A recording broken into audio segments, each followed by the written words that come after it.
Welcome, everyone. Thank you for joining us today. So we are going to talk about early engagement with industry. We're going to actually have two different role plays here. So the first one is around an RFI and an internal industry perspective, and the second one is around a one-on-one session, both a good and a bad. So those are the role plays. We are actually not from our respective firms, but we're going to play a firm called Beltway Bandits here. And flow through together about, what it's like on the industry side and then interacting with government. So the first thing I wanted to show up here is the top line is a pretty standard your government acquisition cycle of what you go through. You don't necessarily do all these steps. You do some sort of market research, sources sought, industry day, potentially a draft RFP or a draft statement of work, final RFP and award. So that's yours. We're not going to talk too much about that. But what I wanted to go more in depth around is the second line, which is the industry business development lifecycle. And there really talk about what we do on industry when you and the government release something.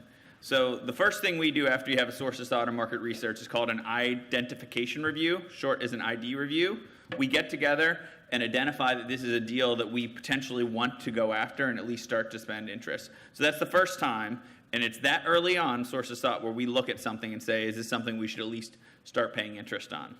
We then do another review after we have some more information, either industry day, draft statement of work, et cetera, called a qualification review. Are we as a firm truly qualified to deliver on it, and could we differentiate on it? So this is, once again, we meet as a group, called a resource board or other things, and actually determine, is this something we want to go after? Then after you release an RFP, we actually do something called a bid, no bid review, which is now the third time. So for each opportunity, by the time you release an RFP, this is the third time we've looked at it and met and formally determined to say yes. So if you actually want to get to this stage, you have to get 3 yeses to start working on a proposal, to say this is something that we are qualified to do, we can differentiate on, given other priorities in the business we want to go after. And then we do actually, depending on, especially on the size of the deal, do a final review, whether we determine if we're even going to submit. So there are many proposals that we start the process and actually stop midway through for a variety of reasons. It could be as simple as there was unclear requirements, or we made an assumption, you guys came back with question and answer that gave us a different perspective of what we were saying. So we just said, nope, we're not going to spend any more time and effort on it, even though we've already said yes 3 times to go after this. We're not going to submit a proposal. Or it could be that we're not ready to do a great proposal and we don't want to get something there unless it's a quality item. So that's our process, and it's important when you kind of see how we're going to work through the mock role play. The bottom line, which may seem like forever, and this is, again, ideal industry timeline for something large like a $50 million procurement is possible. And for smaller ones, we don't want this much time because we'll lose focus. But for a very large one, we would love to see a sources sought 1 year, yes, I did say 1 year, 1 year before you expect to release an RFP.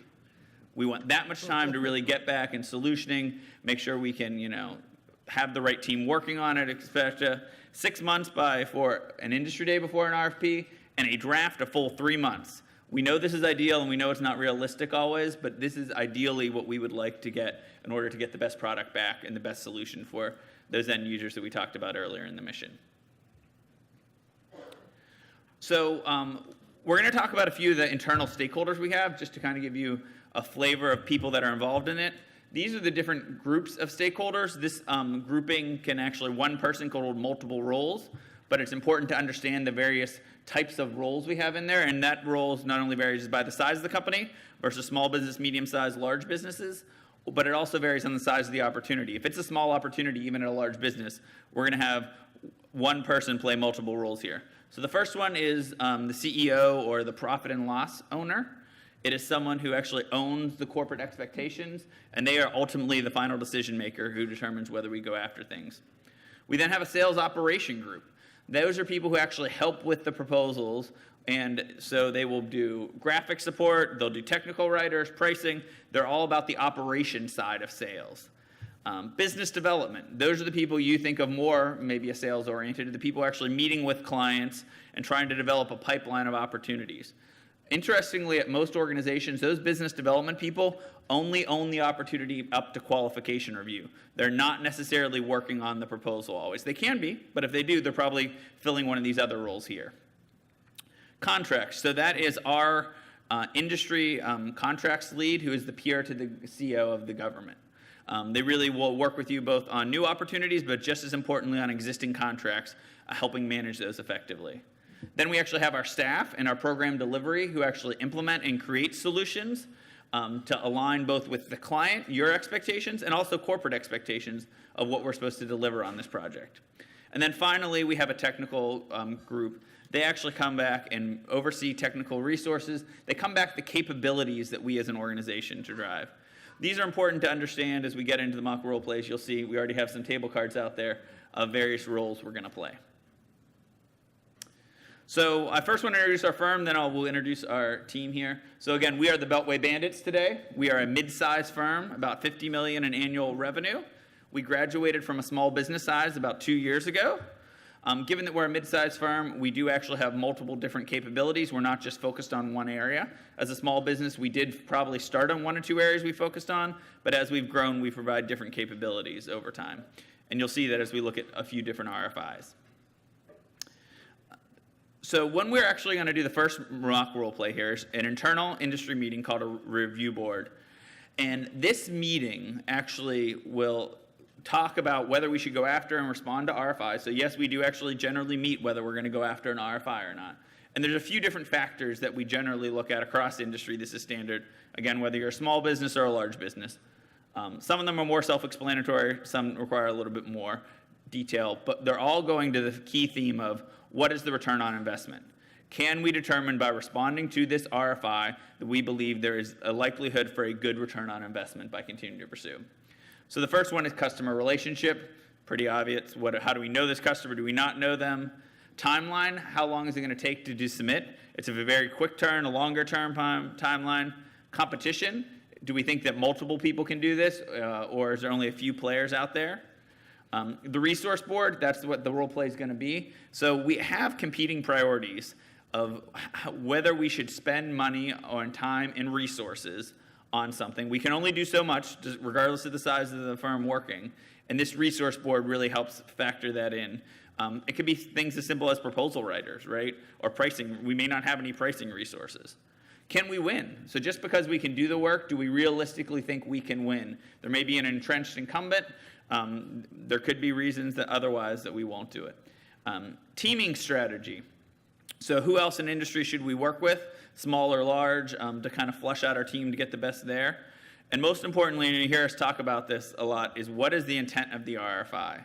So in the RFI, if it starts off by clearly stating what is the intent, even if it is just basic market research, if it's standard, saying we really need to do this, answer these 3 questions so we can get to an RFP. It could be that we don't know. That is great. But if you don't give us an intent for the RFI, industry will make an assumption. And often that assumption is wrong and leads us down a wrong path to not getting you the right solution. So telling us what you know or don't know is crucially important. So I'm going to introduce myself, and then I'll have my other industry colleagues. I will first start off, though, actually at the bottom of the slide, talking about, and they're not up here yet, our 2 government colleagues. They're not up here because this first mock role play is solely industry internal focused. They're very integrated in the next one. So Angela Guthrie and Kevin Dupree are waiting anxiously in the front row there to get started. So I'll introduce myself. I'm Tom Coleman. I'm with IBM. I oversee our work on the Internet of Things and supply chain management at IBM, and have been supporting the Department of Homeland Security since 2004 in a variety of different roles. Diane? I'm Diane McCain of Potomac Management Solutions. I'm going to be playing the role of contracts pricing and proposal support, and the stress point for my role play is having the resources to support those functions. Good morning, my name is Christina Saxon, and I'm with Northrop Grumman Corporation. I am playing the role of a business development person. I've heard some folks say that this is a profession that oftentimes you all feel is calling you a lot and trying to get information about opportunities, and that is exactly what our job is. Our primary role is to identify opportunities in the marketplace that we can pursue and add value to the government to enable your mission. So that's my role today, is business development. Good morning. My name is Christopher Kenley. I'm with Eagle Ray Incorporated. We're a mid-tier firm. I run our DHS practice as well as our OASIS Small Business Program Management Office. Today I'm going to be playing the Technical Program Director. for this opportunity. My big stress point within this meeting is, as the technical program and delivery manager, I'm providing, as Tom said, the capability to provide the solution and the answer to the RFP or the RFI. On top of doing that, we also have 40-hour-a-week jobs. My entire program team works day to day. So the stress point is, how do I provide the capability to my company while at the same time delivering to my client base on a full-time basis? And so that is my stress point for the RFI response. Great, and I realized when I did my introduction, I didn't introduce my role in the role play of Beltway Bandits. I am the CEO. My general role in these resource boards is to say no. Is to basically, because of priorities, I need to say no and focus what we're going to do on. So you'll see that come out.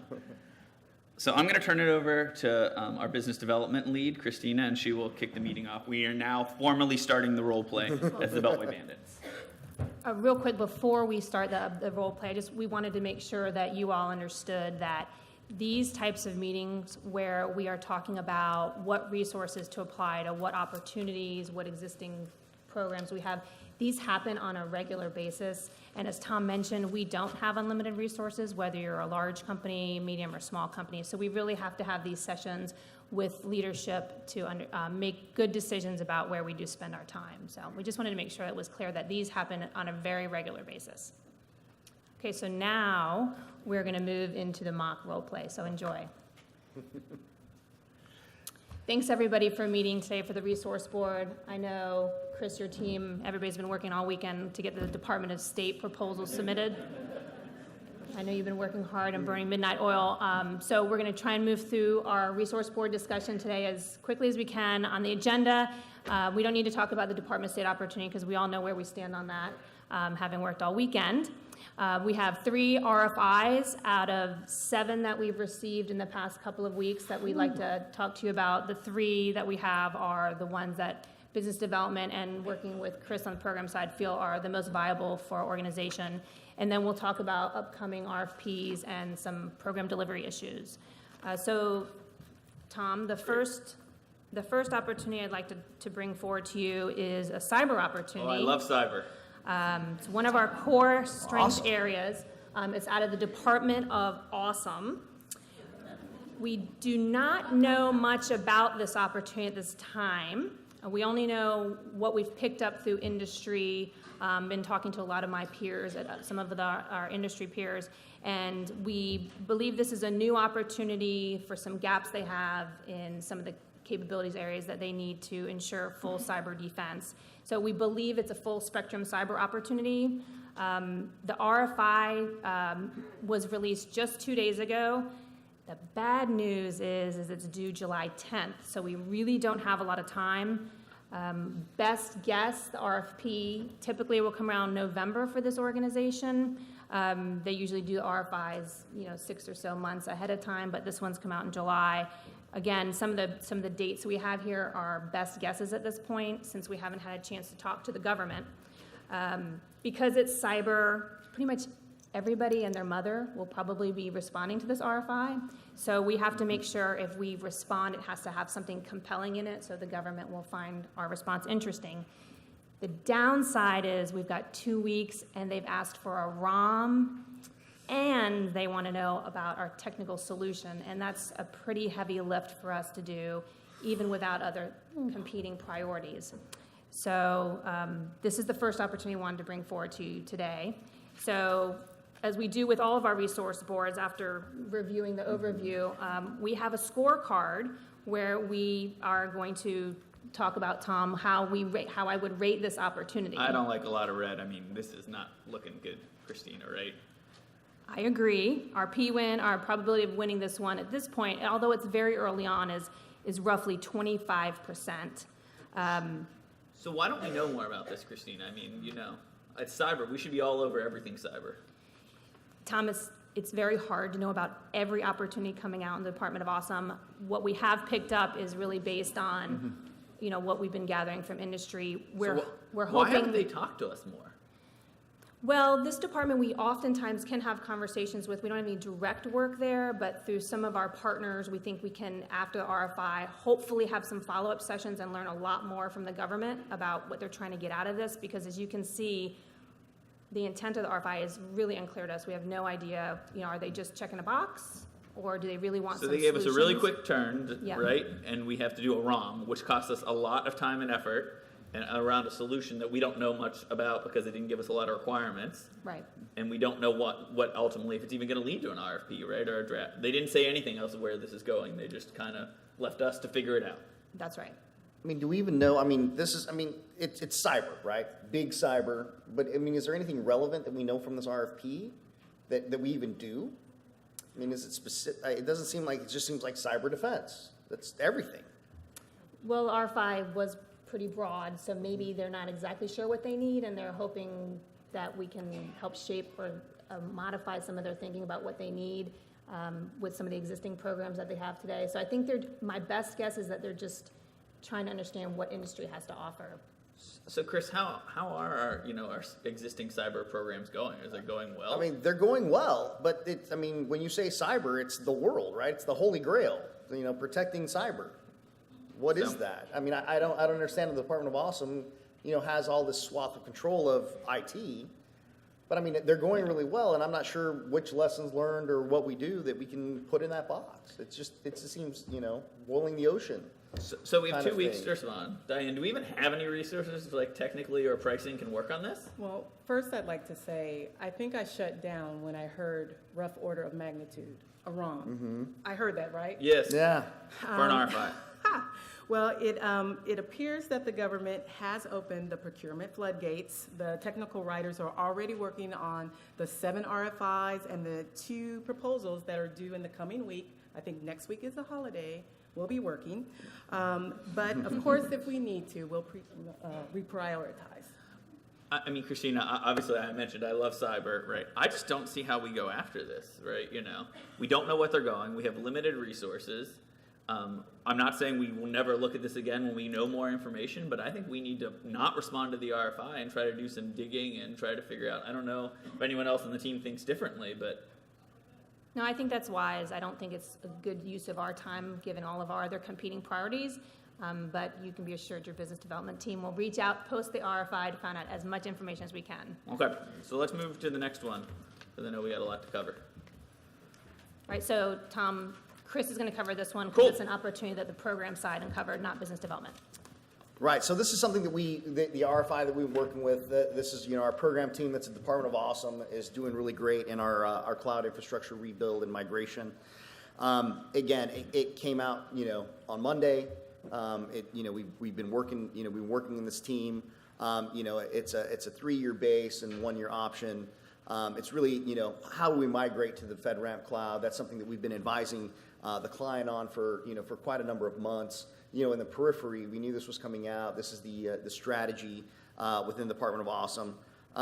We really don't know, how big it's going to be, but we're making some assumptions again based on this that it's going to take, 9, 10 FTE to get this done.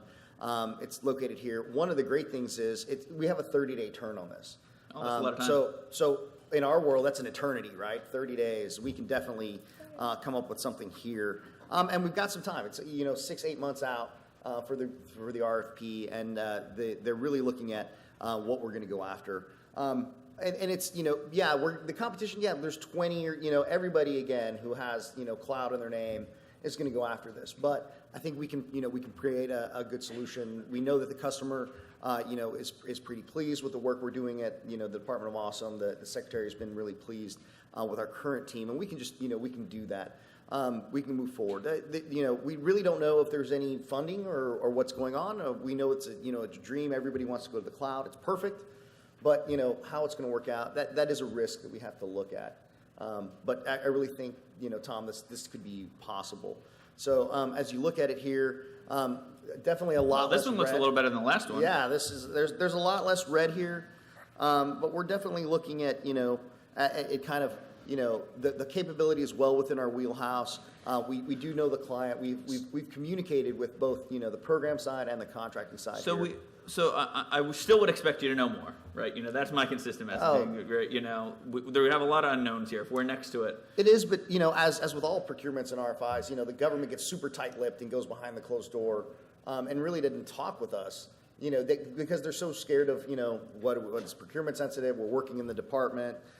We don't want to. So I would mainly expect that you to know the value, and so Yeah. it sounds like it's great that they have communicated that this is a real opportunity, likely to lead to an RFP, right? Unlike the first one where I have no idea where this is going, right? But we should we need to dig around and try to figure out. We So- do, but with the CR. But it sounds like, and I just want to Yeah. finish, we don't have to know that for the RFI, right? Because there's not a ROM this one, right? No. It's just asking us for. It's absolutely asking us for capability and answering questions, and really what we can help with. And the budget thing, that's it's the budget, it's the government. Right. It's very consistently inconsistent. With CR and everything else and what the budget looks like. I really just don't think that they know, but they're pretty open about telling us that they don't know. Okay. Yeah, I mean, if you telling us what they don't know is almost as important as telling us what you Right, do know, what they right? do know. Because even when you know something, it's likely to change, right? And by So- regulation, they have to do this, so they know that they have to make a plan. Right. They just don't know what it's going to cost yet. So we already talked about resource challenges a little bit, Diane, but this one you think we can free up people to work on? Definitely. Sounds like something that we can do, so we can refocus and rededicate some people towards this opportunity. Absolutely, and I think pricing is going to be a challenge. It always is, especially in But we don't have to do that in this We case don't till have to the do RFP, that right now, right? right? We can worry about that in 6 months, and We just got to what figure it out is. whether. Absolutely. So that's a better point. So what do you think, Christina, from a BD perspective? I know Chris is leading it, but do you think this is something we should go after? I do. I think we've got 30 days to respond. I think it's a reasonable amount of lift as far as what we need to write. I think we've got some existing information we can use and repurpose in order to respond to this, but still make it compelling. I do think they're going to get a tremendous amount of responses. So hopefully afterwards, I want to make sure we write something credible. So afterwards, business development can get in and have some conversations with the government to understand if our solution was on track or not. So Right. if we're going to do it, I really want to make sure So you said conversations with the government. Did this one have potential to lead to a one-on-one? Absolutely, that's what they're looking for. Is That's great. I mean, Yeah. anytime we can get feedback from an RFI is awesome. A one-on-one potentially, if we have a good solution, would be amazing. Absolutely. So I think this is a go. Anyone disagree with that? Nope, I agree. I'm in. Okay, let's move on to the third RFI of the day we're going to talk about. Okay, Tom, you're going to like this one. It's a lot more green. I like green. Green's good. So this is a PMO support opportunity. I know it's not where the company's going. It's not our future, but it's core to our business. We're the incumbent on one of the 5 contracts that are being consolidated. We believe that they're consolidating these contracts to achieve efficiencies and cost savings. And this is the Department of Incredible? This is the Department of Incredible, who we've been working with for many years. This particular opportunity has a 2-year base, and I definitely think that we should prime it since a large portion of the work is our incumbent work. It covers all aspects of program management support. This one, the good news in the RFI, it did mention an industry day in September, and giving the RFI, we have 3 or so weeks to respond. I think that given our incumbency and our understanding of this work, it would not be a heavy lift for us to respond to this. They're not. What about a ROM? There is no ROM. Okay, good. So that's good. As you can see, if you move to the evaluation scorecard, it's looking a lot more green. So the only real issue that I see in this one that business development is going to have to find out more information on is what are they trying to get out of the RFI? The intent is unknown. Are they just checking the box? Yeah, are they trying to make sure this doesn't go small can this go small business? So we need to really make sure after we submit that we understand where the government's going. Right, and also, they are consolidating existing contracts. You generally consolidate existing contracts, in my experience, for 2 reasons. One, you're trying to save money. Right. Or we have an unmet need, right? I want to make sure that unmet need in particular is not us, since we're an incumbent, right? Right. So we have to definitely find that out by RFP, because maybe they don't want us anymore, and that's why they're consolidating. So we got to look into that really hard and take a good self-look at it. But so that's, again, more knowledge. Obviously, it would be great if we knew that, but I think, you're right, we have to kind of start looking at this. Diane, PMO work, while not the most exciting thing in the world, pays a lot of bills, Right. but it's the price point's competitive. Do you think we could potentially, when we get to the RFP, compete on pricing here? Definitely. We can be competitive. As you said, it is in our wheelhouse, and we should be able to respond to this with no trouble as far as resources. So I know we talked about the BD angle, but in particular, since we're in existing contracts, from a contracts perspective, Diane, what have you heard anything from the CO? Well, I have been talking to the contract specialist, and she stated that they're simply just trying to figure out the best solution. So I don't So think that's it great has for them to anything- tell us what they don't know, right? Exactly. So I think this is one we should go after. We might have a good shot Chris, at. resources? I mean, the Department of Incredible is moving very quickly, and I can tell you right now that one of the challenges is they're way overworked. That team is just, I mean, there's no way I can pull those guys off. I mean, they've got 50 hours a week and a 40-hour work week, and we really just don't have that capability to pull that. But they team want to have down. their jobs, right? Because They if we do don't wanna respond to this RFP, right. they're the They wanna incumbent and they don't have a continue. job. So I think they're going to Right. have to find a few hours. Absolutely, but I'm just, it's one of those things we might need to consider, talking to Diane, we might need other resources to support this RFI. So I mean, I'm fine, and I know no one wants to say this, but I'm fine us putting the B team or even the C plus team on this, right? It's I just think an RFI. It's not strategic to us. We just need to get our name continuing in the door there. We Right. don't even know if they're unhappy and hate us, right? Right, we have that So, new intern, Ricky, he's familiar with the past performance, he can probably pull this together over the weekend, he's not doing anything that I know We got a couple of. weeks, so we can have then your team Yeah. review it and make sure at least it's acceptable. I don't want to say a bad name for us, but Right. this isn't going to be our A team, right? It I just- think yeah, we you need guys a can reason- chime we in need if a- you think we free up A teamers, but I don't think so for this Yeah, one. we just need a reasonable response that keeps our name in the list, and if it's, to down select so that the government's there. I mean, like you said, it's bread and butter work, and we need to continue it. I know that that's not necessarily the answer, but I just don't have the resources with the other stuff we're working on. So with the other RFPs, which we're obviously committed to going on, and the RFI, so it sounds like as much as I want to go after cyber, we're not going to go after the cyber one. Well, we're not responding to the RFI, RFI, but we'll right? be looking at Just that let it go. opportunity. So if we have to start going back afterwards, that would be, the farther we wait to start looking at it, the more lift it is. Right. So it would really have to come up a lot P-win for us to start looking at it once we've already said no once. Cloud opportunity with the Department of Awesome. We got it. Must do. We'll get that in, Yeah. 18 there, and then we'll do an okay job making sure you don't do anything bad to hurt us, but we're not Yeah. going to do the best thing on the third one, just giving competing priorities. Yep, That makes sense? Makes sense. good. Great. So I am now going to turn it over to Diane for So some that's the end of our role play. play The for first the role mock play. role play.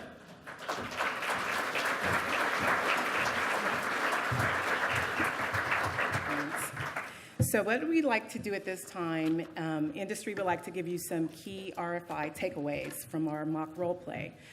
Quick sidebar. This morning, Carla Thomas told us, don't be nervous, you're among 500 friends. Thanks, Carla. So, exactly. Not incredible. Exactly. So, hello, friends. We've now concluded the first of two segments of our role play for enhancing acquisition planning through early engagement with industry. In our RFI review board role play, we had the luxury of having multiple businesses to enhance the perspective. We had Tom Coleman of IBM, Christina Saxon of Northrop Grumman. Those are large businesses, as you know. Chris Kenley of Eagle Ray, a mid-sized business, and myself, Diane McCain, from Potomac Management Solutions, which is a small 8A woman-owned business. Although we're varying in sizes, many of our decision-making processes are the same, and the key takeaways that we would like to relay to you are as follows. Regardless of size, industry does not have unlimited resources. As you heard, at times we have we're inundated with multiple RFIs and solicitations, and thus we have competing priorities. The return on investment, the timeline, the effort needed are key decision points for our review and respond decisions. Short timelines are often interpreted by industry as wired for a competitor, or that you simply aren't invested or wanting to provide or get input from the industry. Additionally, some FRIs request long request-like proposals that include those rough order of magnitudes which we discussed, and those can be quite expensive and time-consuming for a company. Collectively, there must be a return on investment. What do we get out of the time and money in this effort? Some key factors as to why industry responds are, as Tom mentioned, just to get our company's name out there and the capabilities of our company to the agency, to continue showing support towards an agency that we are already working with. It gives industry the ability to provide input that could shape the requirements or acquisition strategy. It might provide an opportunity to meet with government in a future follow-up session and vet solutions and ideas. And it also shows interest on a procurement that we may want to pursue. And third, for industry, if you could grant us one wish, just one, please provide us with a clear intent of the RFI. Without details, contractors must make assumptions, and sometimes incorrectly, to figure out your intentions. Unfortunately, these assumptions cause us to make uninformed assessments for the RFI review and respond decision. And lastly, I know I said one wish, but actually two wishes, just two. The second would be follow-up communication from the government. This is so important and could be a win-win for both industry and the government. We could effectively and successfully support the missions if we had a little bit more information or follow-up. Industry usually does not get any type of response from the government after we submit an RFI. Thus, we sometimes choose to not respond and wait to see if an RFP comes out. And also, sometimes just a quick email could be helpful to say, hey, we received your RFI and we are reviewing, and also to reconfirm exactly what the intent is. We can now, before we start our next mock role play of the one-on-one meetings, we do have time for a few questions. We are going to have a full Q&A after our mock one-on-one, but now we can answer some questions if anyone has any. Go to the mic. Go ahead. Yeah. Good morning. Morning. Morning. We have a system called Acquisition Planning Forecasting System, which basically tells the industry, hey, this is what we're thinking, this procurement's going down the... So, Ms. McCain, is that not working? I mean, can you elaborate on a little bit on, has that worked, has it not worked? And I'm also asking my colleagues about that. Sure. From my personal experience, and I get the automatic alerts for that, we'll respond, we'll reach out to the contacts that's on there, and I'm going to be honest, I have yet to get a response back. So I would echo what she said, but also add that we troll that system. So put out as much information as often as you can, because it is an absolute resource for us. Yeah. It is the best thing that happens at 3 a.m. from DHS. Yes. I don't know why. I don't know how those alerts come out, but they come out at between 3 and 4:30 in the morning. But it is definitely the first thing, I mean, as a director of business development, that is the first thing I wake up to, is going through that list. And that has been an incredible change over the last couple of years. And we troll that. And that is, the first thing you wake up to is, okay, here's all the APFS alerts. And then, going into whatever business operations emails that you received the night before. So that is working. But again, to the point that when you reach out to those, getting feedback, or answering the phone or an email to say, yes, we do plan to put that out and having that conversation. We'll talk a little bit more about that in one-on-ones. Sir. We also had someone over here. Oh, someone over. Good morning. In your role playing here, which was all great, thank you, one of the things that I'm interested in is the roles that you played here were prime. What happens with the evaluation if your role is a sub? Actually, it's quite similar. The evaluation is very similar that we went through, as Tom mentioned. Do we and who we might prime to, or do any of our subcontractors have the relationships with the customer? What capabilities do we have? Collectively, do we understand the intent? So we do look at it as kind of a broader team approach. Very early on, from an RFI perspective at this stage, I think most companies wouldn't really, you might be talking to industry about teaming, but you're not really going to lock in a teaming relationship until much later on, once you understand a lot more about the opportunity, you understand what your gaps are that you need to team with to fill, whether they're customer relationship gaps or technical gaps. So I would say collectively that we have very, very similar discussions. What might change is the amount of investments one would make. If you are a prime, you're going to make more investments. If you're going to a sub, you're likely going to make much less of an investment in the opportunity. And I was going to add to that, as a small business, the monetary outlay or how much that part of the financial resource is very important to us. It may be something that the prime can handle because they are a large business, and as a small, we're excited, but we really do have to think about that cash outlay to support them. And the only final thing I'll add there is often we found that when we are the best a sub to someone, we've been acting like a prime throughout, right? We've been acting like a prime, putting all of our case together, because as much as we're trying to sell ourselves to the government in that case, we're also trying to sell ourselves to other primes as a sub, right? So we really have to have a tight story, a solution, know what we're bringing to that prime so they want us. Yes, I was kind of curious, if subsequent to an RFI, you get selected for like a one-on-one, which in your role play seemed to be a plus. I was just wondering how that typically impacts your planning going forward in terms of, your opportunities, I guess, for bidding or for winning. Just kind of how do you react to that if you get selected for a one-on-one? Does that change anything in terms of your? It absolutely does, and I'll go over it here in a second when we go into the next role play. It absolutely does. It's from a development, it gives you a large amount of credibility to get, as Tom would be our CEO, to say, hey, we're going to be able to follow up and discuss details that, with the client to understand their problems better, to develop a right-sized solution, to get more feedback. It really does increase our capability to present it internally to the company by, 10, 15-fold just off the bat, to know that there's going to be a way to follow up with that, or that there's even a debrief on your RFI or questions. It really does. That's my experience. And I'd just like to add that when industry collectively does an analysis of why do we lose, right? We'll do these lessons learned, and oftentimes it is because we lack customer understanding of the mission and that intimacy.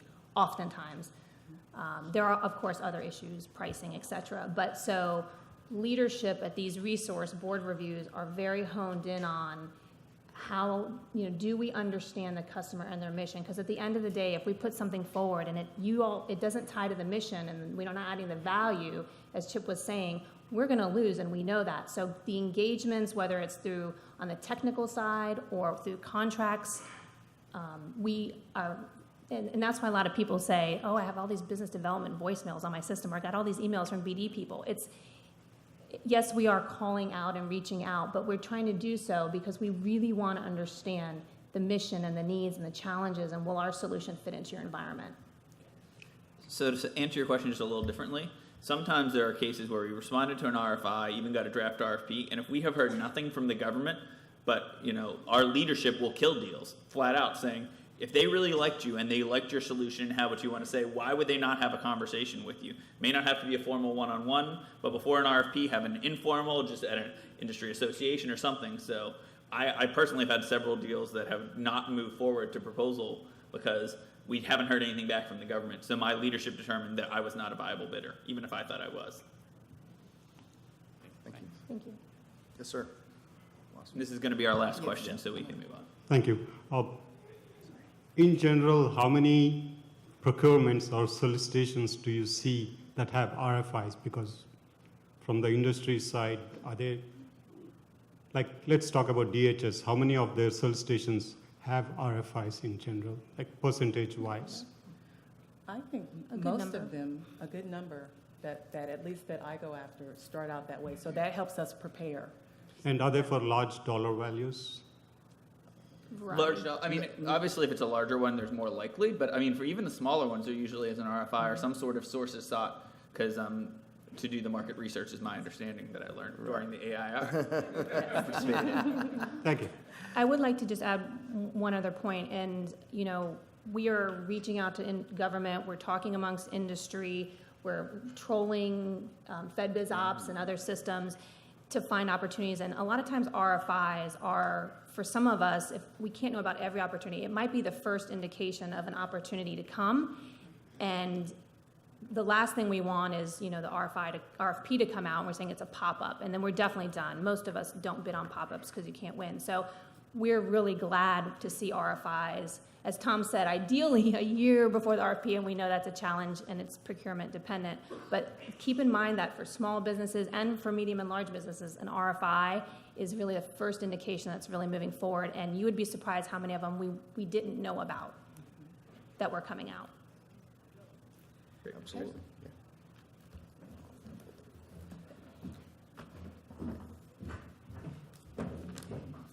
So I'm Chris Kenley. I'm going to be setting up our second of our role plays here. We're going to talk about one-on-one meetings. I was walking around earlier. I was getting accused of, was I just pacing nervously? And part of it was, I was pacing nervously because, and then, Carla said 500 of my closest friends in the room, and it made me feel a little better, but I was still trolling in the hallway. Because that's what you have to do. That's what I have to do, drink coffee and walk in the hallway. But I'm in business development. I understand. So we're going to talk a little about one-on-ones. Go ahead, next slide. We're going to talk a little about one-on-ones. The gentleman's question was very apropos, that we are really, I didn't get the chance to meet all 500 of you. I wish I could. But, there's 500 of you in this room. There's probably 10 times that many business development managers here, and they all leave you voicemails and send you emails 2 to 3 times a day, trying to get your attention to flag ourselves. So the one-on-one meeting is actually very key and crucial to what we're looking for. And we understand that you can't meet with us all, but when we do meet, we want to make sure that it's valuable. We want to make sure that what we're looking for, we're not that scary. We were told earlier when we were proposing this that BD people are scary. We're very aggressive. We're not. We're persistent, yes, not scary. We're normal people. We do this for a living. But we're really passionate about the mission. And a lot of that is just how do we get to know what the mission is? How do we meet with you to understand why you're passionate about it? Why you're, we're here to serve the public as well, just from the other side, not the dark side, which Soraya said, but the other side. But we really are looking for what we can do. And how do we make that meeting very valuable? Do we have a clear agenda? Do we have a clear timeline? Do we know what we're trying to get out of it? And so we kind of want to play out that what we're looking for is we really consider there's 3 kinds of meetings, and we want to meet with all of the different people and make sure you have the right people in the room. Again, maybe, we from industry, we have very specific topics that we're looking for. When we're meeting with government program leads, we're really trying to figure out what are you looking for? What's important to the client? Where are you going technology? What investments have you made? As we discussed, maybe we have a solution that doesn't fit. It doesn't fit in your technology roadmap. It doesn't fit with the investments you've already done. And we need to readjust. And then how big is the effort there? Do we right size the team? We're talking a little about teaming. Right? Do we need more teammates? Do we need a bigger teammate? Do we need to work into it? We're going to talk a little bit more about that this afternoon. Is how does that work? So we want to hear from that government program manager. The next meeting is really with contracting officers, and I know that this gets really scary, right? Because you don't want to do something that's procurement sensitive or that's going to in any way. We don't want that either. We don't want to have a meeting that's going to inhibit us from bidding on that work. As we've discussed, there's a lot of investment there.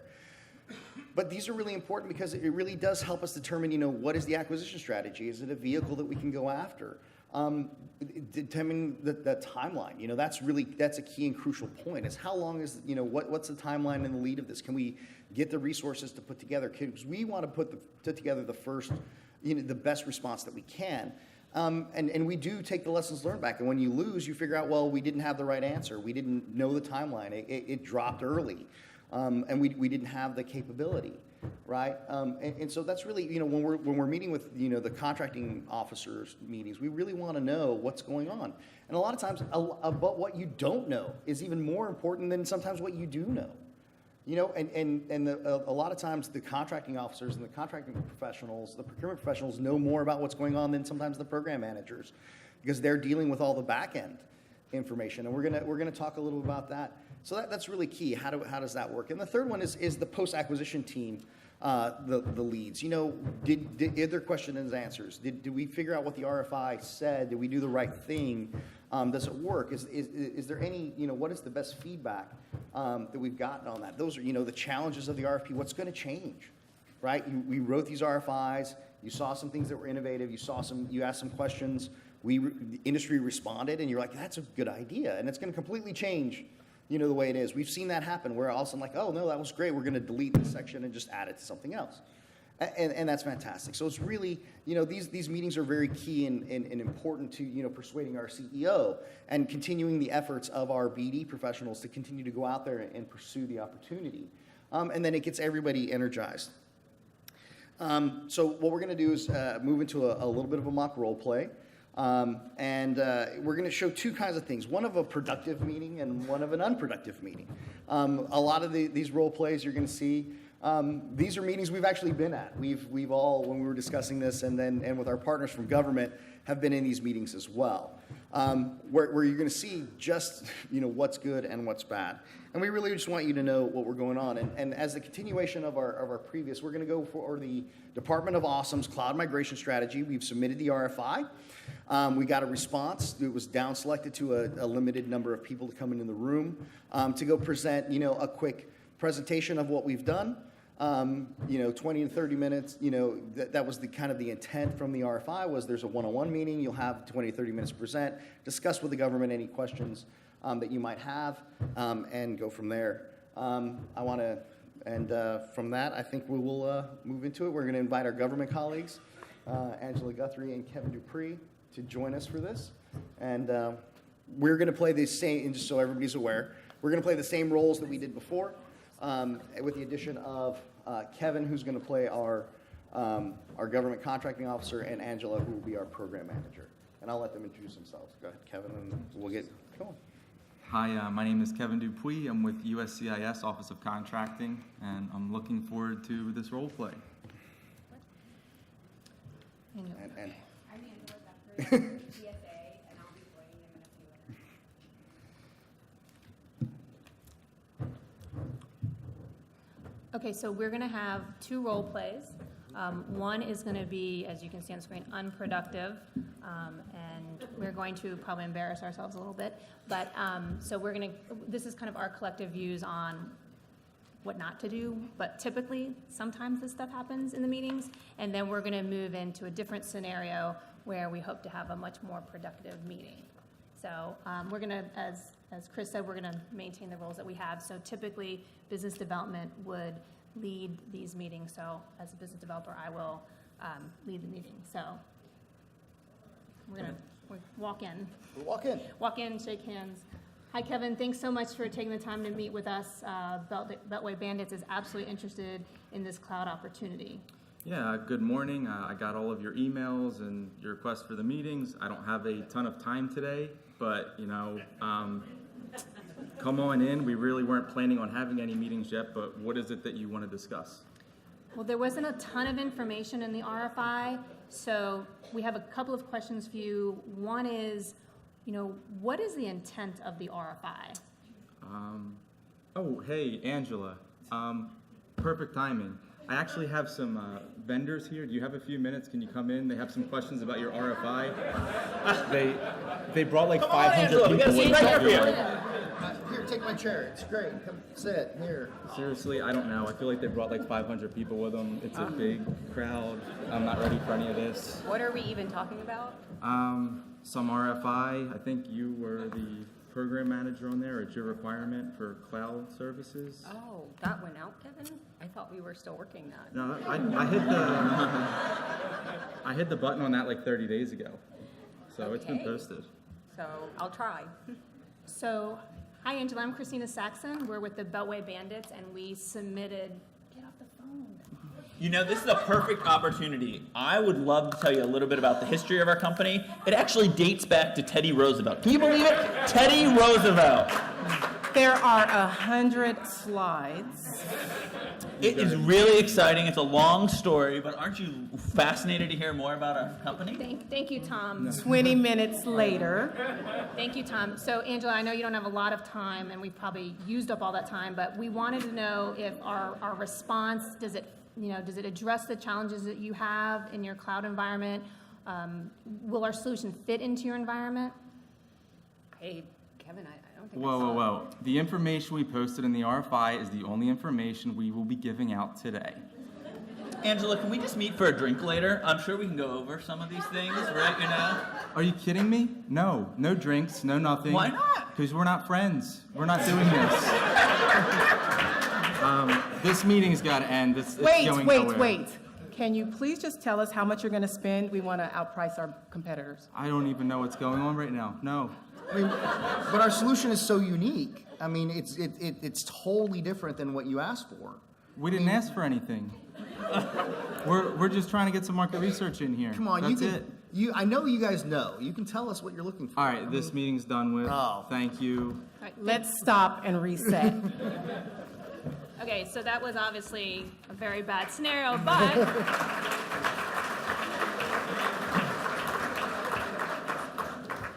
I'm sure you could appreciate that some of that might have been somewhat realistic. Who hasn't been in that meeting? So now we're going to move into a productive role play whereby myself, the business developer, and Chris, the technical lead, go into and have a more effective meeting with the government. Okay, So, hey everybody, good morning.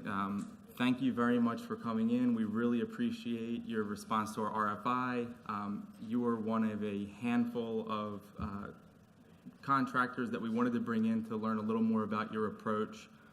So again, your feedback was really appreciated, and thanks a lot for coming in. We are eager to learn a little more. Thanks, Kevin. And the fact that you guys took some questions from us after the RFI was submitted and have gotten back to us with some additional information was extremely helpful, because we absolutely want to understand what your challenges are and your priorities are. So our solution, we can make sure it's appropriate for the environment and it actually enables the mission. So just a few questions for you. We know you've got a lot of things on your plate, but could you give us a little bit of information about the acquisition strategy and the timeline? Well, for right now, we're looking to go out at the end of this fiscal year. We're still developing our requirement, but that's part of the reason that you guys are here. We do have a need. We just need to determine exactly the best fit to accomplish that need. So basically, that's why you're here. We want to learn a little bit more about your solution to that, and you seem to have all your ducks in a row, so we wanted to learn a little more. Well, we appreciate that, and thanks for being honest and saying you don't really know. If we don't know that from an industry perspective, we make a lot of assumptions, and a lot of them are bad. So hopefully maybe we can continue having this dialogue as well longer term, so we can make sure that we're in touch with what your needs are as your acquisition strategy evolves. Sure. That'd be great. Okay. So the RFI came out. What were you looking for in the RFI? What was the intent of the RFI? So I can take that. We've been looking extensively about our cloud migration and how we're going to approach that. We've done a lot of research. We've looked into some platform as a service. We were kind of hesitant about that. So our questions mainly back to you guys and looking for the response on how are other people handling, what are other agencies and what's industry doing to move into the cloud as an initial step. Great. Okay. And then, Angela, I'm not sure, you probably had some time, because I know you answered some of the questions we had post-RFI. Generally speaking, the solution that we put forward based on understanding of your mission and what was in the RFI and some other insights, is that going to address your priorities, or is there anything about our solution, any recommendations that you have that would better support you and the operators? We were really pleased with what we got back. Some of what you proposed back we hadn't looked at, and it was great information to get. And we do look forward to continuing with this effort. Absolutely, and I really, thanks for being here. I mean, your clarity on the RFI and your response to the questions really did help us out. I mean, from a solution perspective, we were able to, right-size that, and the platform as a service capability as you're migrating to the cloud. It's something that we have done, historically for other agencies, and we're really looking forward to, supporting the Department of Awesome with this. And we have some really unique tools that, we really, we didn't have time in the RFI to really explain that to you and detail that out. But, other than an industry day, I mean, we have some very unique tools and capabilities to bring to the forefront here. We can really expedite your transition, and then short presentation. We're not going to let him 10 give his minutes. whole briefing. We're not going to get minutes. Because I don't know what About it is. what we do. So. We do very important things, and We do important I don't things. even know what those are, but they're very important. But, you know, so really being able to clarify and help, you know, the Department of Awesome move forward with its cloud strategy is something we're very excited about. So, you know, we really appreciate your time. Is it possible to have continuous open lines of communications until maybe the draft RFP comes out? The more, you know, from an industry perspective, the more knowledge we have about what you're trying to accomplish, truly the better solution we can put forward for you guys. Yeah, we will make sure that you're on our distribution list so you get any kind of changes or updates or emails regarding this requirement going forward. And we look forward to a hopeful submission of an RFP. Great. Thank you very much. Thank you. That's the end of our roll. That concludes our role play, and we'll take questions. Back up. Okay, at this time, we'd like to give you the key takeaways for one-on-ones. Everybody good? I'm good now. Again, we'd like to thank you for giving us the opportunity to provide input for this segment on one-on-one meetings, the unproductive and productive. It seems like we have a little technical difficulties, but I'll keep going. Tom didn't fall off the stage. I did not fall. Very good. We're happy that we can present to you our input or our perspective, both from industry and government, for unproductive and productive perspective on one-on-one meetings. One-on-one meetings are of a mutual value to the government and industry. While we believe that both government and industry feel that open door meetings may not work very well, you don't have an agenda, you hear industry go on and on about how great they are, and they may be, however, you don't have an opportunity for them to support, so you're wondering what the benefit is for either one of you. Also, meeting with hundreds of companies in that manner could make government not want to meet with industry at all, and industry definitely doesn't want that. However, it is certain by both industry and the government that selective meetings, such as our productive one, can be a win-win all around. So some of the key takeaways regarding the meetings that we want to relay to you is that for the government, it allows you to hear options and alternative approaches to solving any mission challenges based on costs, risks, or other desired outcomes you may have. Government is able to ask questions of industry, industry's best practices, products, and services that could prove to be beneficial to the public sector as well. Government may receive input regarding the pros and cons of a particular acquisition strategy, and also the government is able to get the assistance needed to shape the requirement and ensure that the best vehicles and solutions are obtained. For industry, one-on-one meetings are valuable because for industry, for us, for gaining a better understanding of the mission needs and constraints of the organization, industry is able to ask questions that will help shape the development of a solution and vet the feedback provided. Thus, we can improve the response to upcoming RFPs. Additionally, it helps determine if a company should continue investing time and money on the opportunity. And ultimately, because it really is all about the mission, a company is able to determine if they are indeed the appropriate one to bid on the procurement. From an industry's perspective, we would like to highlight how to make one-on-one meetings more effective. Prepare a clear agenda, known in advance so both sides can answer questions in the allotted time. It is very important, as Chris mentioned during the role play, that a program manager or representative is present at any of the meetings so that mission problems and solutions can be discussed. Quick meetings are typically not beneficial for anyone. Scheduling meetings that provide time to thoroughly discuss the topics is extremely helpful. Industry loves when government is willing to share opportunities for which the company did not know about. I'm going to repeat that one. Industry loves when government is willing to share opportunities in which we did not know about. We would like to say that industry does understand that you may not know all of the particulars regarding an opportunity, and it's okay to say that. Things do change. Therefore, being open about these uncertainties related to timing, funding, etc., would be greatly appreciated. And lastly, industry is a bit timid about sharing proprietary information in a public forum such as industry days. Industry days are important. We get a lot of answers answered at that time, or questions answered at that time. But in the one-on-one meetings, we are able to share with you solutions that may be, specific to our company, proprietary, and who knows, you just may hear an award-winning solution for your agency. That concludes our second segment of the one-on-one meetings. Again, we'd like to thank you for this opportunity, and we'll now go into our Q&A session. We have a little bit more time for more questions. I'm going to do a quick time check on how long it's taking. Great, thank you. Does anyone have any questions regarding one-on-one meetings? This question is mainly to Kevin, and I would like to ask to go over some of the no-nos that would prevent this particular possible award from the exposing this award to the protest during the one-on-one meetings.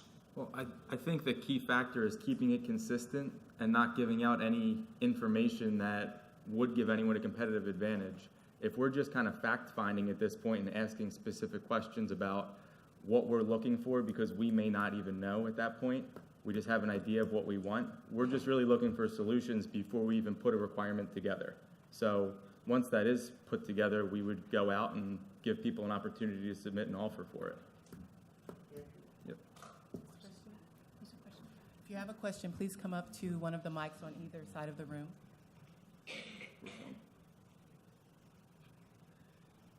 Good morning. I work at FEMA, and so for years I've been working with contractors. We've been doing one-on-ones. We've had some really good relationships with them. One thing I've noticed, though, over time is a lot of contractors seem to have a habit of going around the system, and so they will go and ask people who they know are not trained in acquisition questions about government intent, acquisition intent, and that type of thing. And I was just wondering if industry would have any ideas as to how to work with us to sort of prevent that, like such as signing an ethical statement of intent before engaging government. Thank you very much. Good question. I think from I'm going to give a small business opinion. I personally haven't grown that big yet to circumvent the system. However, I would think that just being more engaged with those, with the contracting and the program management, and if we feel that we are getting information from them, then perhaps there won't be a need or a feel to circumvent the system. And sometimes I'm going to tell you, some people don't realize they are circumventing the system. They think they're just fact-finding and getting information. I agree. The more engaged you are and being upfront of what you know and what you don't know through working with Kevin and Angela through this process is really helpful, so that you don't feel like that you have to try to find information. As we did in the initial role play, your CEO and your executives are constantly pinging you because you put these opportunities in some kind of pipeline system, some tool.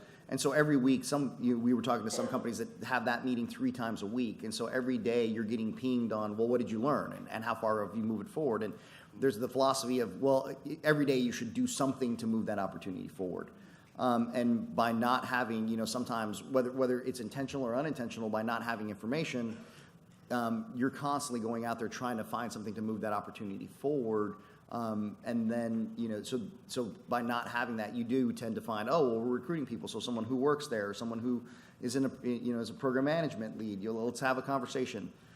So the more open you are and the more clarity there is, I think the less of that you'll have. If you know when it's coming out, you have definitive, timelines, and the more that you can put out there within the realm of, of the ethics piece of it, and not to create an unfair advantage to somebody, the less that will happen. And that, I think that's from my perspective. So maybe just to piggyback, we need, in order to submit a viable solution and a proposal, whether it's to get through internal wickets to submit a proposal or to actually write a compelling proposal, we do need a lot of information, on bigger programs, access to technical libraries, there's a lot of information that we need. And so we are reading Inspector General reports. We're, getting information from anybody who understands the mission, operators, people that used to work in the organizations. We really, I don't know if there's another way, and maybe this is something we can all think about. How do we get some of that information so that you're not thinking that we're doing something inappropriate? Because honestly, I wouldn't necessarily, we wouldn't engage in something that we knew was necessarily inappropriate. If you're not the incumbent and you're not in the shop and you want lots of bidders because you want competition, the companies that are in the organization have a lot more insights than those that are trying to bid on the outside. So in order to even compete, we have to do extensive amount of digging, to understand what is going on. So maybe there's something we can talk further about, or my reverse industry day number 5, call your industry liaisons. But to be honest, I started out kind of saying, and Chris was kind of joking about it, how people feel overwhelmed by BD people reaching out. And you said to us the first day, I've got 2,000 email from BD people in my inbox. And so we're not scary, as Chris said, but we are just really trying to make sure that we really offer you all something of value. And we just need a lot of information. So, just another perspective. Sure. Thank you. We have one more question over here. Hi, Trevor with the Pill. When the government sends out an RFI, oftentimes you get over 20 responses. So I'd really love the industry's perspective of what do you see as fair, and how do you whittle down to only a select few to talk to? So I think it's perfectly fair not to respond to meet with all 20. I think that if possible, you should set up the criteria in the RFI of saying who you will be bringing in and what will be, and maybe it's solution the most viable. You don't have to give everyone formal feedback saying your solution wasn't viable. For some reason, you can't do that. But I think industry expects that not everyone will get selected. Now, I will honestly tell you, I'm sure there are some firms that if they don't get selected, they'll be harassing you when they find out someone else did. But I think most of us are respectful of that. I know my management would tell me if I didn't get selected, even if I harassed you after the fact, would be like, you probably shouldn't go after this because they told you, you weren't. Or you need to really up your game between now and the RFI and the RFP to really get ahead because you're clearly in a hole because they didn't want to talk to you and they wanted to talk to some other people. So I don't have an easy answer there. I don't know if you guys have. I'm just however you do it, the feedback is key. Literally, we were discussing this. Some of the best feedback we received was simply saying, yes, I received your RFI. Because you do, whether you're getting 20 or 2 RFIs, we don't know the answer to that. And a lot of times they go into black space. You submit it by email on the date that it's due, and you never hear back. And then, 6-8 months later, you see an RFP or you hear that something's been canceled or moved. But the best way to, is just any line of communication to us sometimes is the lifeline you need to continue moving down an opportunity. And I guess I would say, as much as we said industry days are different, but even if you did have an RFI and you had a post-webinar, right? If you don't want to meet with people in person, of just really saying, hey, we got this, these are some of the questions we got, or had us think about. Any more information you can share back with us, even if it's not asking questions, is always beneficial. I think we're... Thank you.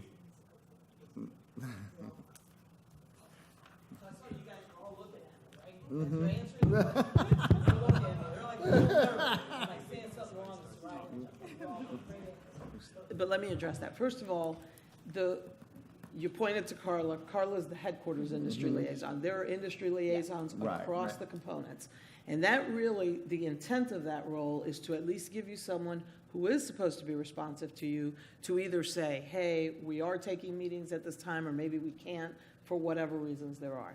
The other thing that I would say, and what I've been encouraging the acquisition teams, including our program managers as well as the procurement professionals, form your team, do these industry meetings early. Get out there and talk before you ever put out the RFP, because that will save us on the one-on-ones. Because the more information that we're getting out to you, because I agree with that, the more information we get out to you and as early as possible, the less likely you are to be banging on the door. Although there are some of you that will still bang on the door. Right. I have to say that, right? Got it. Anyway, and then the other thing that I was going to mention about the one-on-ones, I encourage one-on-ones, but we do have to tread carefully because you don't want to mislead a company into thinking that they have an advantage. So we always have to be somewhat careful. So I always try to encourage folks, and I do encourage you, when you put out these RFIs, do state the intent of the RFI.